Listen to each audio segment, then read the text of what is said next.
How do you get a bully to snitch on themselves? My bully made fun of me so much that he triggered a school shooting lockdown. It all started one day in the lunchroom. I was eating alone when my bully Jack snatched my tray right off the table and dumped the whole thing in the garbage. It was the free lunch the schools gave to poor kids like me. AKA the only meal I'd get that day. I pretended not to care, but I guess Jack noticed. My bad, he exclaimed, laughing. I forgot that poverty kids got so attached to their slop. 20 people watched and no one said anything. I wanted so badly to get up and clock him, but I couldn't because Jack's family owned half the town, including the restaurant where my mom waitressed 60 hours a week. If I fought back, she'd lose her job. We'd lose our apartment, and Jack knew exactly how trapped I was. So I did what I always do and just pretended to care more about reading my book than anything else. But on Thursday, things got worse. We were in English class when the teacher stepped out to handle something in the hallway. The second that door closed, Jack was already turning around in his seat to face me. Yo, where are your friends? I want to meet them. Oh wait, he pretended to look around the room while his boys snickered. You don't have any friends. I tried to keep my eyes on my Chromebook, but my hands had already started trembling. He grabbed my binder and started flipping through it, getting his ugly gooner hands all over it. That's when he found it. The photograph of my mom. It was my mom at her citizenship ceremony after she came here from China.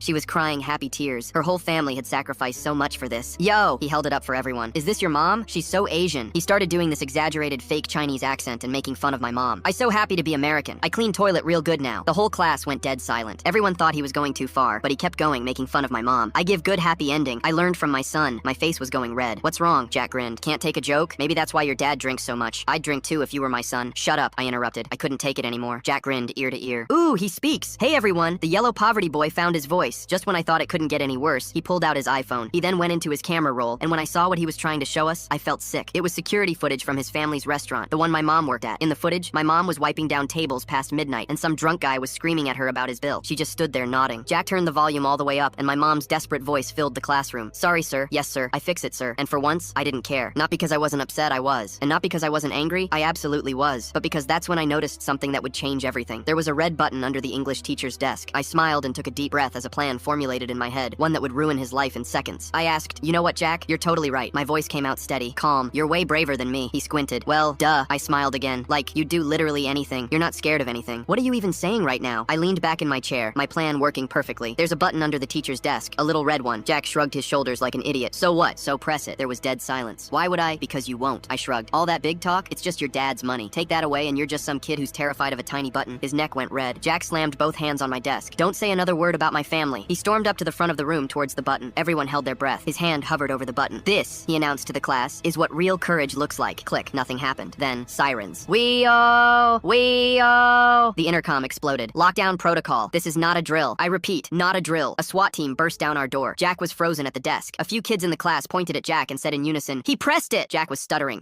I just pressed a button. Hands where we can see them. Do not move. Jack got expelled that afternoon. Turns out pressing a school's emergency threat button is a felony. Who knew?